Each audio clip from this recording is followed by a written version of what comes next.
नमस्कार मित्रों, एजीसी के इस प्लेटफॉर्म पर आप सभी का स्वागत है। भारतीय इतिहास का यह टॉपिक है मगध साम्राज्य का उत्कर्ष।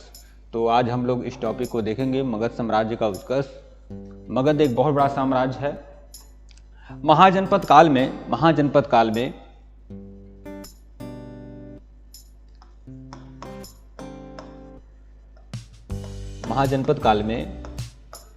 16 महाजनपद थे और 16 महाजनपदों में सबसे शक्तिशाली महाजनपद अगर कोई था तो वह था मगध। तो मगध साम्राज्य का अपना एक महत्व है।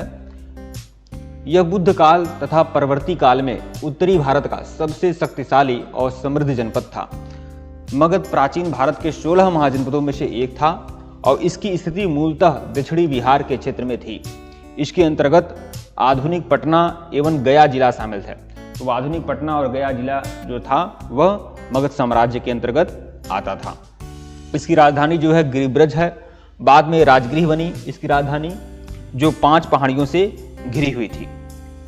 भगवान बुद्ध के पूर्व बृहद्रथ तथा जरासंध यहाँ के प्रतिष्ठित राजा थे।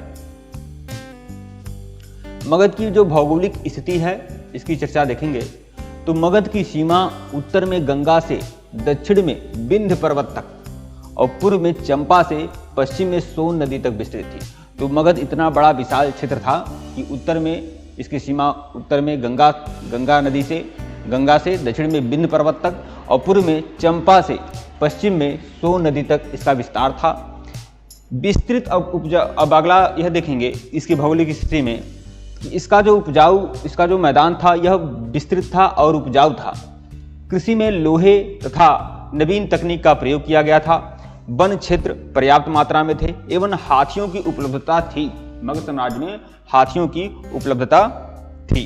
खनिज संसाधनों की उपलब्धता भी थी और व्यापार की अनुकूल दशाएं यहाँ उपस्थित थीं।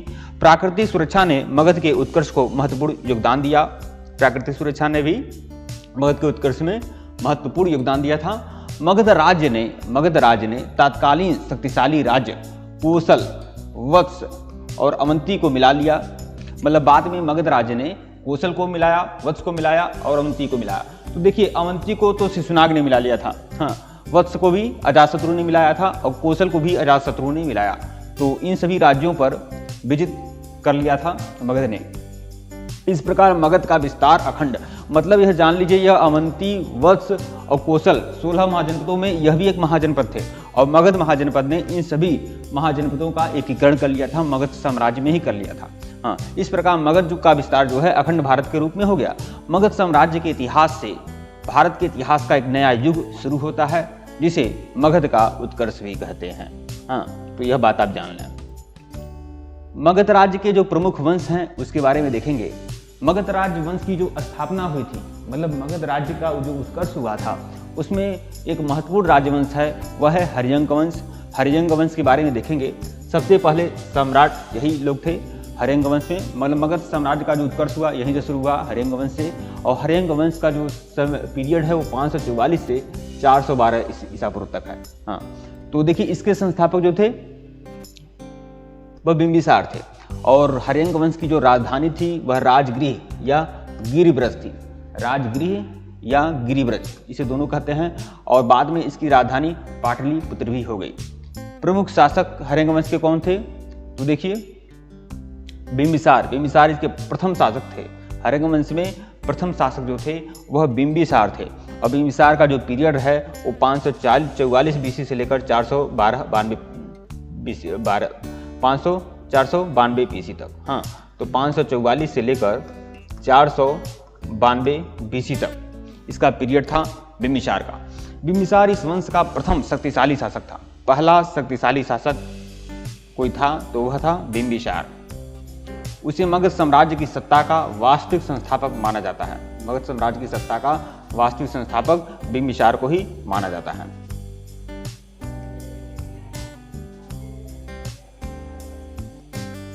अगला देखेंगे, 15 वर्ष की आयु में मगध साम्राज्य की बागडोर संभालने वाले बिंबिसार ने लगभग 52 वर्षों तक शासन किया। मतलब जो बिंबिसार है लगभग 52 वर्षों तक मगध साम्राज्य में शासन किया। 52 वर्षों तक इसका समय काल था और 15 वर्ष की आयु में गद्दी पर बैठा। तो इसने मगध साम्राज्य की उन्नति में, उसके उत्कर्ष में महत्वपूर्ण योगदान दिया था बिंबिसार। इसके शासनकाल में मगध ने विशिष्ट स्थान प्राप्त किया था, विशिष्ट स्थान प्राप्त हुआ था। बिंबिसार के समय में मगध साम्राज्य का उत्कर्ष हुआ था, उत्कर्ष होना प्रारंभ हुआ था। हरेंग वंश ने बहुत सारे अच्छे अच्छे शासक दिए हैं जो राजनीतिक विस्तार किए हैं, जिसमें बिंबिसार का उल्लेख है। बिंबिसार का एक पुत्र था अजातशत्रु, उसके बारे में आपको बताना चाहूँगा। और फिर अजातशत्रु का एक पुत्र था उदयन। इन तीनों लोगों ने मगध साम्राज्य के उत्कर्ष में बहुत बड़ा अमूल्य योगदान दिया हुआ है। बिंबिसार के बारे में ही अगला तथ्य देख लीजिएगा। इसका अन्य नाम श्रेणिक था, मतलब बिंबिसार को श्रेणिक भी कहा जाता था। जैन साहित्यों में बिंबिसार का एक उपनाम है श्रेणिक। बिंबिसार ने अपने राज्य की नींव विभिन्न वैवाहिक संबंधों के फलस्वरूप रखी थी। विभिन्न वैवाहिक संबंधों के फलस्वरूप इसने अपने राज्य की नींव रखी थी। एक बात मैं स्पष्ट कर देना चाहूँगा कि बिंबिसार ने भिन्न भिन्न राजाओं से वैवाहिक संबंध स्थापित किए थे। बिंबिसार ने कई राजकुमारियों से विवाह किया था और वह राजकुमारियाँ जो थीं विभिन्न राज्यों से थी। हाँ, जैसे मध्य देश की राजकुमारी क्षेमा थी, उससे बिंबिसार का विवाह हुआ था। कौशल के राजा प्रसेनजीत की बहन थी महाकौशला, उससे बिंबिसार का विवाह हुआ था। तो अलग अलग राज्यों के अलग अलग राजकुमारियों से बिंबिसार का विवाह हुआ था और इस वैवाहिक संबंधों से उसने अपने राज्य को मजबूती प्रदान किया। इसके 3 विवाह हुए थे, बिंबिसार के 3 विवाह हुए थे और उसकी जानकारी देखते हैं। प्रथम पत्नी जो थी बिंबिसार की थी वह थी महाकौशला देवी। महाकौशला देवी बिंबिसार की पहली पत्नी थी। महाकौशला देवी जो कौशल राज की पुत्री थी, मतलब कौशल के राजा प्रसेनजीत की बहन थी और कौशल के राजा प्रसेनजीत की पिता की पुत्री थी। इनके साथ दहेज में, मतलब जब महाकौशला का विवाह बिंबिसार से हुआ तो कौशल के राजा ने बिंबिसार को दहेज के रूप में क्या दिया था? काशी दहेज के रूप में दिया था। काशी प्रांत दहेज के रूप में मिल गया था, जिससे 1 लाख की वार्षिक आय होती थी। उस समय काशी से 1 लाख रुपया वार्षिक आय प्राप्त होता था बिंबिसार को, मतलब मगध साम्राज्य को। और यह मगध साम्राज्य के लिए बहुत बड़ी चीज थी कि उसे 1 लाख रुपए का राजस्व हर साल प्राप्त होता था। इसकी जो दूसरी पत्नी थी वैशाली की लिच्छवी राजकुमार, इसकी जो दूसरी पत्नी थी वह वैशाली की लिच्छवी राजकुमारी चिलना थी। चिलना कहते हैं या छलना कहते हैं। तो वैशाली की लिच्छवी राजकुमारी चिलना थी, जिसे छलना कहते हैं। हाँ, इससे ही अजातशत्रु का जन्म हुआ था। बिंबिसार के बाद जो गद्दी पर बैठा था मगध साम्राज्य के, वह बैठा था अजातशत्रु। और अजातशत्रु बिंबिसार की इन 3 पत्नियों से किस पत्नी का पुत्र था? तो लिच्छवी राजकुमारी चिलना का पुत्र था बिंबिसार, और इसी से अजातशत्रु का जन्म हुआ था। तीसरी पत्नी जो थी वह मध्य देश की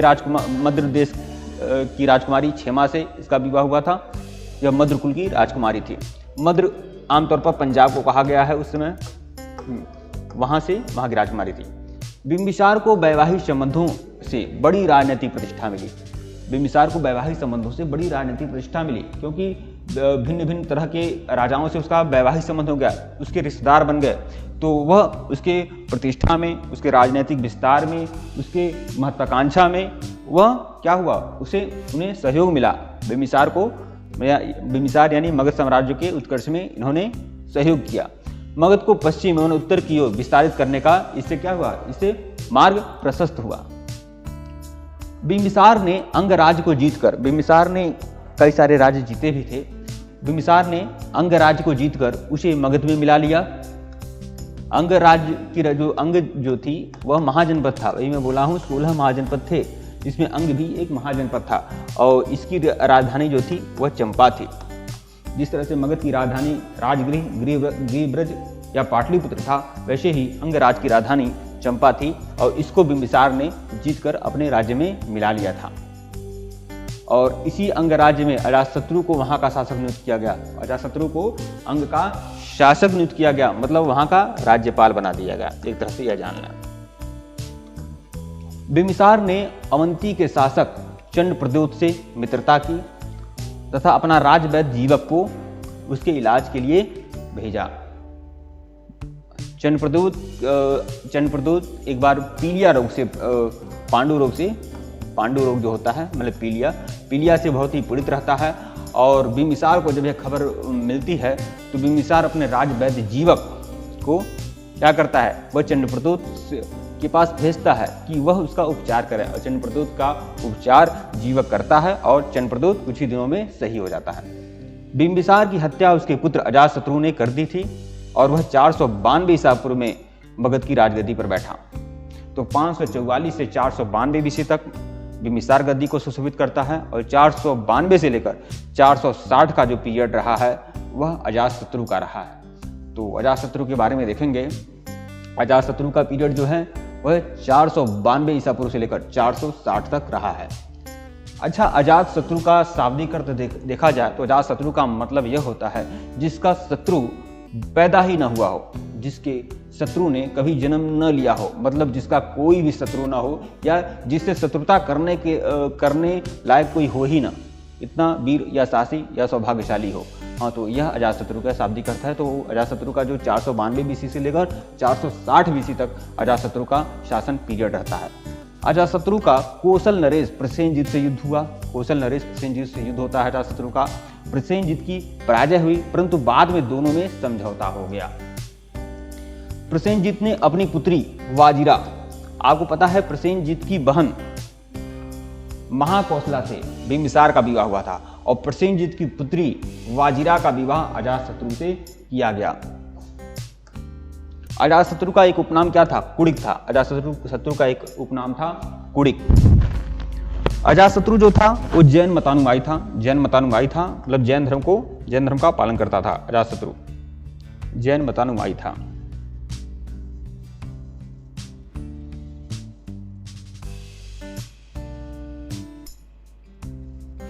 अजातशत्रु का लिच्छवियों से युद्ध हुआ।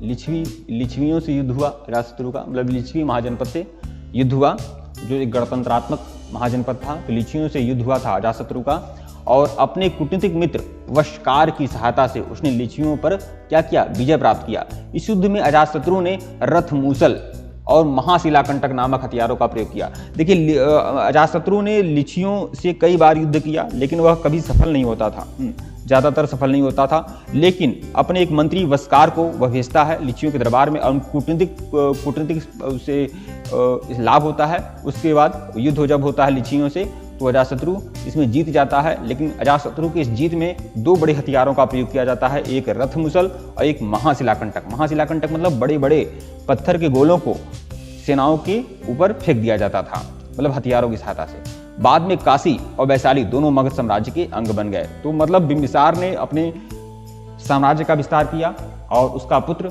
अजातशत्रु ने भी साम्राज्य का विस्तार जारी रखा। अजातशत्रु के समय में ही राजगृह की सप्तपदी गुफा में प्रथम बौद्ध संगीत का आयोजन हुआ। तो देखिए, 4 बौद्ध संगतियां हुई हैं। पहली बौद्ध संगति जो हुई है राजगृह में हुई है। पहली बौद्ध संगति जो हुई है वह राजगृह में हुई है। दूसरी बौद्ध संगति जो हुई है वैशाली में हुई है। तीसरी बौद्ध संगति जो हुई है वह पाटलिपुत्र में हुई है और तीसरी जो हुई है वह कश्मीर में हुई है, कश्मीर के कुंडलवन में हुई है। तो यह 4 बौद्ध संगतियां हुई हैं। तो अजातशत्रु के समय में राजगृह की सप्तपदी गुफा में, यह राजगृह के सप्तपदी गुफा में यह पहली सप्तपदी गुफा में पहली बौद्ध संगति होती है। तो इसे आप लोग जरूर ध्यान में रखिएगा। सप्तपदी गुफा में होती है और यह किसके समय में होती है, तो यह अजातशत्रु के समय में होती है।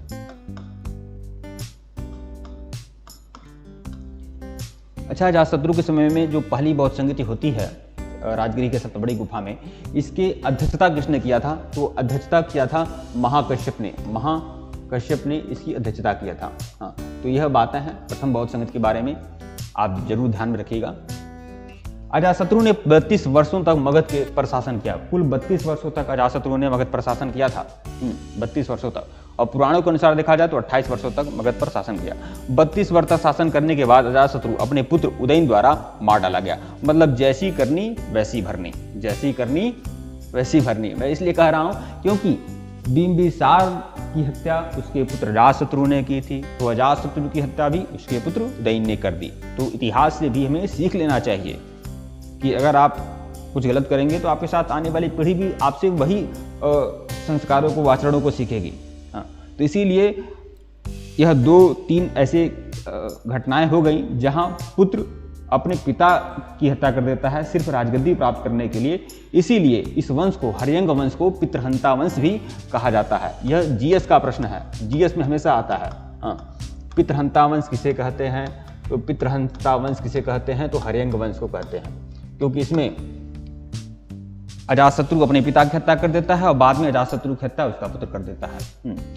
उदयन, उसके बाद बिंबिसार और अजातशत्रु के बाद कौन गद्दी पर बैठता है? मगध की गद्दी पर बैठता है उदयन। उदयन का जो पीरियड रहता है 460 बीसी से लेकर 444 बीसी तक, 460 बीसी से लेकर 444 बीसी तक उदयन का भी पीरियड रहता है, मतलब समय काल रहता है। तो देखते हैं, पुराणों एवं जैन ग्रंथों के अनुसार उदयन ने गंगा तथा सोन नदियों के संगम तट पर पाटलिपुत्र नगर नामक नगर की स्थापना की थी तथा उसे अपनी राजधानी बनाया।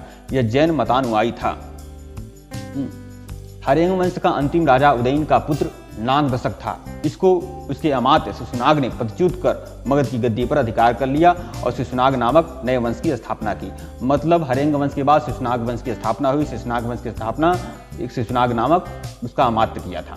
हर्यंग वंश का एक शासक था उदयन, उदयन का पुत्र था नागदशक और नागदशक का अमात्य था शिशुनाग। शिशुनाग ने ही नागदशक को पदच्युत किया और शिशुनाग वंश की स्थापना की। अब शिशुनाग वंश का जो समय काल रहता है वह 412 बीसी से लेकर 344 बीसी तक रहता है। शिशुनाग वंश का संस्थापक कौन था? तो शिशुनाग था और इसी के नाम पर इस वंश का नाम क्या रहता है? शिशुनाग वंश पड़ा।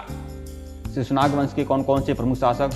शिशुनाग वंश का पीरियड देख लीजिए, 412 बीसी से लेकर 394 बीसी तक इसका पीरियड रहता है, मतलब शासन काल रहता है। इसने अवंती तथा वत्स राज्य पर अधिकार कर उसे मगध साम्राज्य में मिला लिया। इसने वैशाली को भी राजधानी बनाया। इसके शासनकाल के समय में मगध के अंतर्गत बंगाल से लेकर मालवा तक का भूभाग सम्मिलित था। महावंश के अनुसार शिशुनाग की मृत्यु के पश्चात उसका पुत्र कालाशोक गद्दी पर बैठा। अब हम कालाशोक का पीरियड देखेंगे। 394 बीसी से लेकर 366 बीसी तक कालाशोक का पीरियड था। इसका नाम पुराण तथा दिव्यावदान में काकवड़ मिलता है। तो कालाशोक का जो नाम मिलता है वो क्या मिलता है? पुराणों में दिव्यावदान में क्या कहा गया है? कालाशोक को काकवड़। मतलब पुराणों में भी मिला है, दिव्यावदान में भी कालाशोक को काकवड़ कहा गया है। काकवड़ मतलब कौवे के वड़ का, मतलब कौवा किस वड़ का होता है? रंग का होता है, काला होता है। अब हम कालाशोक का समय पीरियड देखेंगे तो कालाशोक 394 बीसी से लेकर 366 बीसी तक कालाशोक का शासनकाल रहता है। इसका उपनाम पुराणों व दिव्यावदान में काकवड़ मिलता है, मतलब कौवा का रंग का, मतलब काला हो रहा होगा, श्याम रंग का रहा होगा। इसने वैशाली के स्थान पर पुनः पाटलिपुत्र को अपनी राजधानी बनाया। अच्छा, वैशाली को मगध साम्राज्य की राजधानी किसने बनाया था? शिशुनाग ने बनाया था। लेकिन फिर जब कालाशोक शासक बन गया तो उसने वैशाली के स्थान पर पाटलिपुत्र को अपने साम्राज्य की राजधानी बनाया और 28 वर्षों तक शासन किया। इसी के समय में द्वितीय बौद्ध संगति हुई थी। मैंने बताया, पहली बौद्ध संगति के बारे में बता दिया था। द्वितीय बौद्ध संगति किसके समय में हुई थी? तो द्वितीय बौद्ध संगति, देखिए, द्वितीय बौद्ध संगति, द्वितीय बौद्ध संगति किसके समय में हुई थी? तो कालाशोक के समय में। द्वितीय बौद्ध संगति कहाँ हुई थी? वैशाली में हुई थी। द्वितीय बौद्ध संगति के अध्यक्ष कौन थे? शबाकामी थे।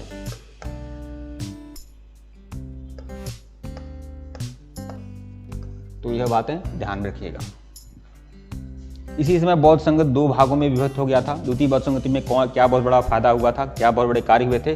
बौद्ध संघ दो भागों में बढ़ गया, स्थविर और महासंघी। ठीक है।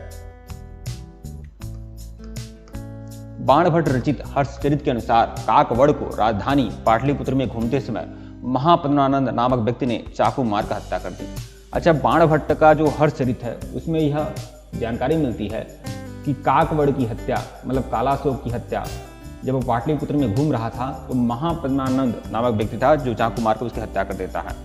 हाँ, अगला देखेंगे। महाबोधि वंश के अनुसार कालाशोक के 10 पुत्र थे जिन्होंने कालाशोक की मृत्यु 366 बीसी के बाद मगध पर 22 वर्षों तक शासन किया। मतलब कालाशोक की मृत्यु के बाद उन्होंने 22 वर्षों तक शासन किया, उसके 10 पुत्रों ने संयुक्त रूप से।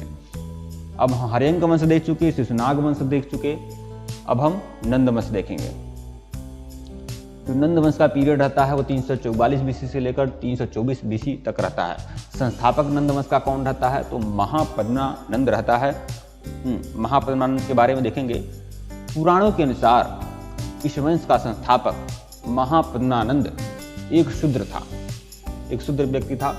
इसमें महापद्मानंद को क्या कहा गया है? सर्वक्षत्रांतक कहा गया है। सर्वक्षत्रांतक का मतलब सभी क्षत्रियों का नाश करने वाला। भार्गव भी कहा गया है, दूसरे परशुराम का अवतार भी कहा गया है। भार्गव मतलब होता है द्वितीय परशुराम, परशुराम का अवतार। इसने एक विशाल साम्राज्य की स्थापना की थी और कई सारे विशाल साम्राज्यों को जीता था, एक विशाल साम्राज्य की स्थापना की थी, इसीलिए इसे एक राट कहा गया है। एक राट या एक छत्र की उपाधि भी इसे मिली हुई थी। महापद्मानंद के कितने पुत्र थे? महापद्मानंद के 8 पुत्र थे। घनानंद भी इसका एक पुत्र था जो नंद वंश का अंतिम शासक था। अब घनानंद के बारे में देखेंगे। यह सिकंदर का समकालीन था। इसके समय में 326 बीसी में सिकंदर ने पश्चिमोत्तर भाग पर आक्रमण किया। ग्रीक लेखकों ने, यूनानी लेखकों ने घनानंद को क्या कहा है? अग्रमीज कहा है। अग्रमीज, यह जीएस में पूछता है, जीएस से रिलेटेड है, ध्यान रखिएगा। अग्रमीज कहा। घनानंद ने जनता पर बहुत से कर आरोपित किए थे, जिससे जनता असंतुष्ट थी, पूरी तरह से असंतुष्ट हो गई थी जनता। घनानंद के दरबार में चाणक्य आए, वह घनानंद के द्वारा अपमानित किए गए थे। तो घनानंद के दरबार में चाणक्य भी आते हैं और वह घनानंद के द्वारा अपमानित किए जाते हैं। उसके बाद क्या होता है? उसके बाद कहानी आपको पता है कि वह अपनी शिखा खोल देते हैं और सोच लेते हैं जब तक नंद वंश का विनाश नहीं होता है तब तक मैं शिखा नहीं बांधूंगा। घनानंद के बारे में देख लेते हैं। यह सिकंदर का समकालीन था। इसके समय में 326 बीसी में सिकंदर ने पश्चिमोत्तर भारत पर आक्रमण किया और ग्रीक लेखों में इसे अग्रमीज कहा जाता है। यह तो पता है, इसने ये सब बता दिए थे। 322 बीसी में चंद्रगुप्त मौर्य ने अपने गुरु चाणक्य की सहायता से घनानंद की हत्या करके मौर्य वंश की स्थापना की और मौर्यों के शासन में मगध साम्राज्य चरमोत्कर्ष पर पहुंचा था। मगध के उत्कर्ष के लिए उत्तरदायी, मतलब मगध का उत्कर्ष क्यों हुआ था, यह हमें देखना होगा कि मगध साम्राज्य का उत्कर्ष क्यों हुआ था। किस मतलब मगध को बढ़ावा क्यों मिला, क्यों वह उसका उत्कर्ष हुआ, मतलब मगध साम्राज्य शक्तिशाली कैसे बना। तो देखिए, सुविधाजनक भौगोलिक स्थिति जिससे निम्न गंगा के मैदानों पर नियंत्रण संभव हो सका। तांबे और लोहे की खानों से निकटता मतलब कि वहां के मगध साम्राज्य में क्या था? तांबे और लोहे की खानें थे, जिससे क्या हुआ? बेहतर उपकरण और हथियार बन सके। जलोढ़ मिट्टी का जमाव था जो कृषि के लिए मजबूत आधार प्रदान करता है। यह सभी उत्तरदायी कारण थे जिससे मगध साम्राज्य का विस्तार होता गया, उत्कर्ष होता गया। मगध की दोनों राजधानियां राजगृह और पाटलिपुत्र सामरिक दृष्टि से महत्वपूर्ण थी। राजगृह पहाड़ियों से घिरी थी और शत्रुओं से पूरी तरह से सुरक्षित थी। पाटलिपुत्र जो था वो गंगा, सोन और गंडक नदी के संगम पर स्थित था, अतः वह जलदुर्ग से सुरक्षित था। दक्षिणी बिहार में गया के घने जंगल से इमारती लकड़ी और सेना के लिए हाथी प्राप्त होते थे। यही कारण था कि मगध ने पहली बार युद्ध में हाथियों का बड़े पैमाने पर प्रयोग किया था। तो मगध के जो हाथी फेमस थे और मगध में हाथी बड़े पैमाने पर मिलते थे और युद्धों में भी वह हाथियां प्रयोग की जाती थी। इसीलिए जब चंद्रगुप्त और सेल्यूकस का लड़ाई होता है तो सेल्यूकस को चंद्रगुप्त, बाद में संधि होता है चंद्रगुप्त और सेल्यूकस में, तो सेल्यूकस को चंद्रगुप्त उपहार देता है, वैसे ही उपहार देता है। 500 हाथियों का उपहार देता है चंद्रगुप्त सेल्यूकस को। और सेल्यूकस अपनी पुत्री हेलेना का विवाह किसे करता है? चंद्रगुप्त मौर्य से करता है। और सेल्यूकस अपने 4 प्रांत भी देता है, 4 प्रांत दे देता है चंद्रगुप्त मौर्य को, काबुल, कंधार, हेरात और मकरान।